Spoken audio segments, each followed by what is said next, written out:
राधे राधे प्यारे भक्तों, कृष्ण कहते हैं जब जीवन में सब कुछ टूटता हुआ लगे, जब कोई साथ ना दे, जब मन का विश्वास भी डगमगाने लगे, तब याद रखो यही वह समय है जब तुम्हारा आत्मबल परखा जा रहा है। जो व्यक्ति इस परीक्षा में शांत रहता है वही आगे चलकर अपने भाग्य को बदल देता है। गीता में भगवान कृष्ण ने कहा है, सुख दखे समय कृत्वा लाभा लाभो जया जयो, अर्थात जो व्यक्ति सुखदख लाभानी जीत हार में एक समान रहता है वही सच्चा योगी है। जब तुम अकेले होते हो तब संसार की आवाजें बंद हो जाती हैं और तुम्हारे भीतर की आवाज सुनाई देने लगती है। वही आवाज तुम्हें सच्चा मार्ग दिखाती है। अकेलापन तुम्हारा शत्रु नहीं बल्कि तुम्हारा शिक्षक है।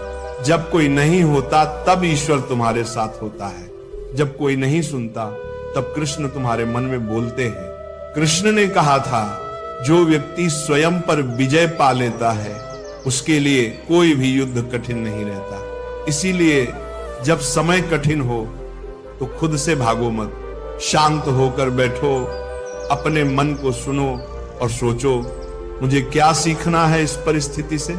हर कष्ट एक संदेश लेकर आता है और हर अकेलापन तुम्हें तुम्हारे असली स्वरूप से मिलाने आता है। कृष्ण कहते हैं, कर्म करो, फल की चिंता मत करो। इसका अर्थ है कि जब तुम्हारे जीवन में शांति नहीं है, जब लोग तुम्हें समझ नहीं रहे, तब भी अपने कर्म को मत छोड़ो। अगर तुम सच्चाई के साथ अपना कर्तव्य निभाते रहोगे तो समय अवश्य बदलेगा, क्योंकि समय स्थिर नहीं है। जैसे दिन के बाद रात आती है वैसे ही अंधेरे के बाद उजाला भी आता है। जो व्यक्ति विपत्ति में भी धैर्य रखता है उसे कोई नहीं रोक सकता।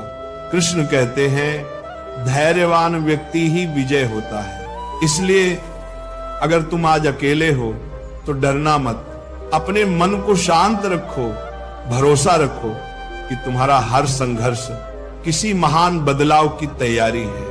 जिस तरह अर्जुन युद्ध के मैदान में विचलित हुआ, सब कुछ छोड़ने को तैयार था, लेकिन कृष्ण ने कहा, हे अर्जुन, ये मोह है, ये भय है, ये तेरा सच्चा स्वरूप नहीं है। उसी तरह जब तुम टूटे हुए महसूस करते हो, याद रखो ये तुम्हारा अंत नहीं है, ये तुम्हारे नए रूप की शुरुआत है। कृष्ण कहते हैं, मनुष्य अपने विश्वास से बनता है, जैसा वह सोचता है वैसा वह बन जाता है। अगर तुम सोचोगे कि अब कुछ नहीं हो सकता तो वाकई कुछ नहीं होगा, लेकिन अगर तुम ये मान लोगे कि समय बदलेगा तो ब्रह्मांड खुद तुम्हारे पक्ष में काम करना शुरू कर देगा। इसलिए जब अकेले हो शिकायत मत करो। ये वह समय है जब ईश्वर तुम्हें खुद से मिलाना चाहता है। शांत होकर बैठो, श्वास को देखो, मन को देखो और भीतर से कहो, जो हुआ अच्छा हुआ, जो हो रहा है अच्छा हो रहा है, जो होगा वो भी अच्छा ही होगा।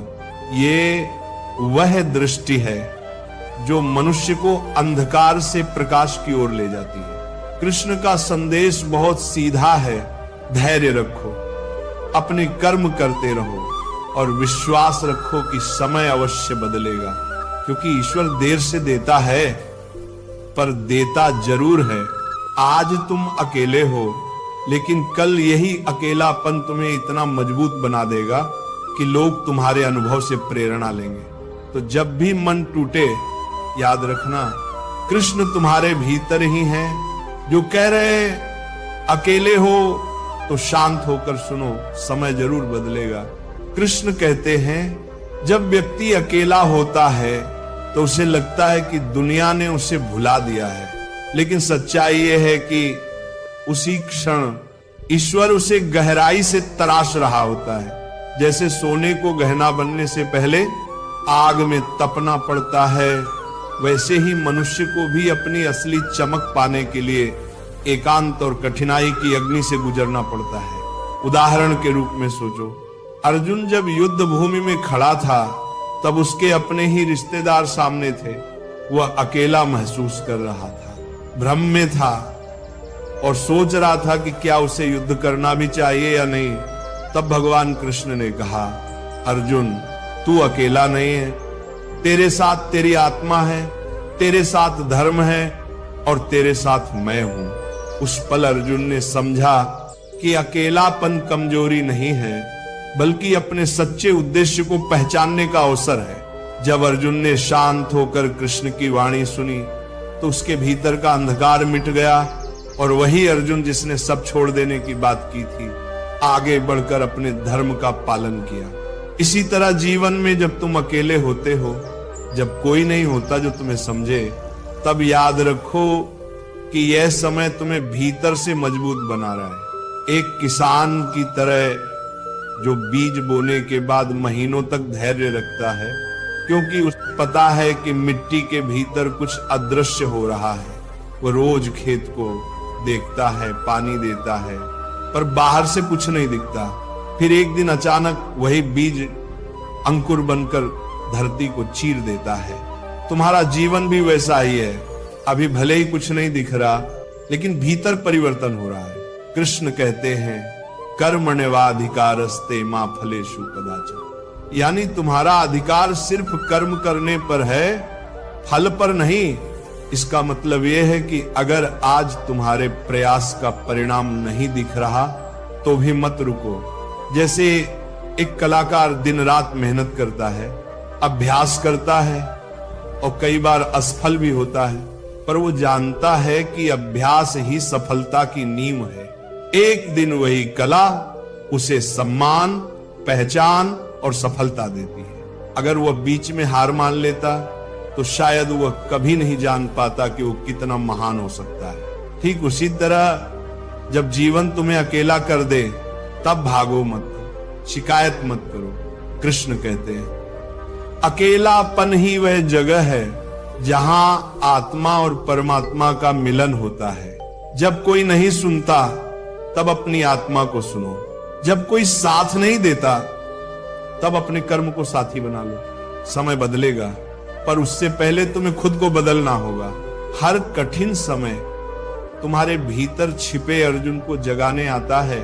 अगर अर्जुन कृष्ण की बातें ना सुनता तो शायद इतिहास उसे कायर कहता, पर उसने शांत होकर सुना, विश्वास किया, और वही अर्जुन आज वीरता का प्रतीक है। इसलिए कृष्ण का ये वचन याद रखो, जो अपने मन पर विजय पा लेता है वह दुनिया पर विजय पा सकता है। जब मन तुम्हें कहे कि सब खत्म हो गया है, तब शांत होकर सुनो, क्योंकि वही पल तुम्हारे जीवन का मोड़ बन सकता है। समय अवश्य बदलेगा, लेकिन पहले तुम्हारा दृष्टिकोण बदलना जरूरी है। जैसे ही तुम स्वीकार कर लेते हो कि ये कठिन समय भी ईश्वर की योजना का हिस्सा है, वैसे ही जीवन धीरे धीरे प्रकाश की ओर बढ़ने लगता है। तो जब अगली बार तुम अकेले हो, उदास हो या टूटे हुए महसूस करो, तब ये मत सोचो कि ईश्वर ने तुम्हें छोड़ दिया है, बल्कि सोचो कि शायद कृष्ण तुम्हें बुला रहे हैं। ये कहकर अकेले हो तो शांत होकर सुनो, समय जरूर बदलेगा। कृष्ण कहते हैं, जब मनुष्य अकेला होता है तो वह दो रास्तों पर खड़ा होता है। एक रास्ता है शिकायतों का, जहां वह अपने भाग्य को दोष देता है। दूसरा रास्ता है आत्मज्ञान का, जहां वह समझता है कि हर कठिनाई किसी गहरी सीख के लिए आई है।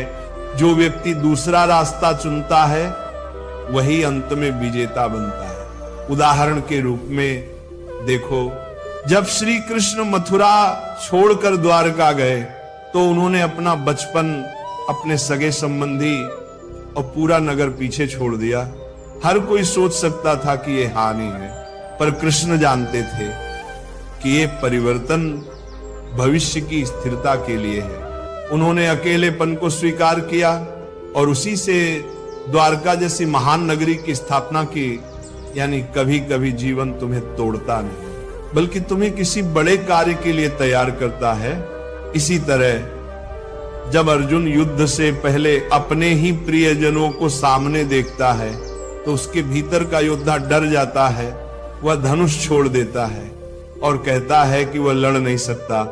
वह क्षण उसके जीवन का सबसे बड़ा एकांत था, पर उसी एकांत में उसे कृष्ण का गीता उपदेश मिला, जिसने उसका जीवन ही नहीं पूरी मानवता की दिशा बदल दी। अगर अर्जुन उस समय भाग जाता तो वह कभी अपने सामर्थ्य को नहीं जान पाता। कृष्ण ने उसे सिखाया कि स्थिरता ही शक्ति है और शांत मन ही सच्चा मार्ग देख सकता है। कृष्ण का यही संदेश हर व्यक्ति के लिए है। मान लो कोई व्यक्ति व्यापार में असफल हो गया, परिवार ने साथ छोड़ दिया और वह सोचता है कि अब कुछ नहीं बचा। अगर वह व्यक्ति शांत होकर सोचता, अपने भीतर झांकता, तो वह समझता कि असफलता ने उसे सिखाया है कि किस तरह वह और मजबूत बन सकता है। जैसे बीज को अंकुर बनने के लिए पहले मिट्टी में दबना पड़ता है, वैसे ही इंसान को सफलता से पहले अंधेरे में रहकर खुद को पहचानना पड़ता है। कृष्ण ने कहा था, जो हुआ अच्छा हुआ, जो हो रहा है अच्छा हो रहा है, जो होगा वो भी अच्छा ही होगा। ये वाक्य कोई साधारण सांत्वना नहीं है, ये जीवन का गहरा सत्य है। इसका अर्थ ये नहीं कि हमें कठिनाइयां अच्छी लगनी चाहिए, बल्कि यह कि हर कठिनाई हमें किसी बड़े उद्देश्य की ओर ले जा रही होती है। मान लो किसी व्यक्ति का बहुत प्रिय रिश्ता टूट गया, वो सोचता है कि उसका जीवन खत्म हो गया, पर वही दर्द उसे भीतर से इतना परिपक्व बना देता है कि आगे चलकर वह दूसरों के दुख को समझ पाता है और किसी के जीवन में प्रकाश बन जाता है। यानी वो अनुभव जो कभी पीड़ा था, बाद में उसका सबसे बड़ा आशीर्वाद बन जाता है। कृष्ण कहते हैं कि जो व्यक्ति अपने मन को नियंत्रित कर लेता है, वही सच्चा साधक है। अगर मन कहे कि सब खत्म हो गया है, तो खुद से कहो, नहीं, ये बस शुरुआत है। जैसे रात के बाद हमेशा भोर आती है, वैसे ही हर अंधकार अपने साथ प्रकाश का संकेत लेकर आता है। अकेलापन, असफलता और दर्द, ये सब जीवन के शिक्षक हैं। अगर अर्जुन को युद्ध का अकेलापन ना मिलता, तो उसे कृष्ण का ज्ञान ना मिलता। अगर कृष्ण मथुरा छोड़कर ना जाते, तो द्वारका ना बनती। अगर तुम अपने कठिन समय से भाग जाओगे, तो तुम कभी अपने असली स्वरूप को नहीं जान पाओगे। इसीलिए जब तुम अकेले हो, शांत होकर बैठो, अपनी सांसों की आवाज सुनो, अपने मन की हलचल देखो। याद रखो, समय स्थिर नहीं है और ईश्वर निष्क्रिय नहीं है। तुम्हारा संघर्ष किसी न किसी रूप में तुम्हारे भविष्य की तैयारी है। आज का एकांत कल की शक्ति बन सकता है, अगर तुम धैर्य से उसे स्वीकार कर लो। कृष्ण का यही सार है। धैर्य रखो, कर्म करते रहो और विश्वास रखो कि समय जरूर बदलेगा। कृष्ण कहते हैं, जब जीवन में सब कुछ स्थिर लगता है, जब ना आगे का रास्ता दिखता है, ना पीछे लौटने की जगह, तब समझो कि ईश्वर तुम्हें स्वयं से मिलाने वाला है। हर व्यक्ति को कभी ना कभी ऐसा समय जरूर आता है जब उसे लगता है कि वो अकेला रह गया है, लेकिन वही क्षण उसके जीवन का सबसे महत्वपूर्ण मोड़ बन जाता है, क्योंकि वही समय व्यक्ति को आत्मबल सिखाता है। उदाहरण के रूप में देखो, जब श्री कृष्ण ने महाभारत के बाद अर्जुन से कहा था कि अब युद्ध खत्म हो गया है, लेकिन अर्जुन का उद्देश्य खत्म नहीं हुआ। अर्जुन को लगा कि अब सब शांत हो गया, सब बीत गया, लेकिन फिर भी उसके भीतर खालीपन था। कृष्ण ने कहा, अर्जुन, ये मौन ही तेरी नई यात्रा की शुरुआत है। कभी कभी जब जीवन में शोर खत्म हो जाता है, तो भीतर की सच्ची आवाज सुनाई देने लगती है। अगर अर्जुन उस समय अपने भीतर झांकने का साहस न करता, तो वह अपने जीवन के गहरे अर्थ को नहीं समझ पाता। इसी तरह जब श्री राम वनवास गए, तो वह भी अकेलेपन का ही समय था। राज्य, परिवार, सुख सुविधाएं, सब कुछ छिन गया, पर उसी वनवास में उन्होंने अपने जीवन का सबसे बड़ा कार्य किया। रावण का अंत और धर्म की स्थापना। अगर वह उस एकांत को श्राप मान लेते तो शायद वह मर्यादा पुरुषोत्तम नहीं बन पाते। ये उदाहरण दिखाता है कि कभी कभी जो हमें सजा लगता है वही ईश्वर का सबसे बड़ा वरदान होता है। कृष्ण कहते हैं समत्वम योग उच्चते, यानी परिस्थितियों में संतुलन ही योग है। अगर तुम दुख में टूट जाओ या सुख में बहक जाओ तो तुम अपने मार्ग से भटक जाओगे। एक लोहार को देखो, जब वह लोहे को आकार देता है तो पहले उसे आग में रखता है, फिर हथौड़े से मारता है। हर चोट लोहा नहीं तोड़ती बल्कि उसे और मजबूत बनाती है। वैसे ही जब जीवन तुम्हें मारता है, ठोकरें देता है, तो वह तुम्हें मजबूत बना रहा होता है। मान लो किसी व्यक्ति का व्यापार बंद हो गया, उसके पास कुछ नहीं बचा, लोग उसका मजाक उड़ाते हैं। अगर वह व्यक्ति उसी समय धैर्य रखे, अपने अंदर सोचे कि यह अनुभव उसे क्या सिखा रहा है, तो वह अगली बार ऐसी गलती नहीं दोहराएगा। धीरे धीरे वह व्यक्ति अपनी समझ और अनुभव के बल पर पहले से भी बड़ी सफलता पा सकता है। यही गीता का सार है। हर असफलता को शिक्षा मानो, सजा नहीं। कृष्ण कहते हैं कि जीवन का सबसे बड़ा बल विश्वास है। अगर तुम ये मान लोगे कि अब कुछ नहीं बदलेगा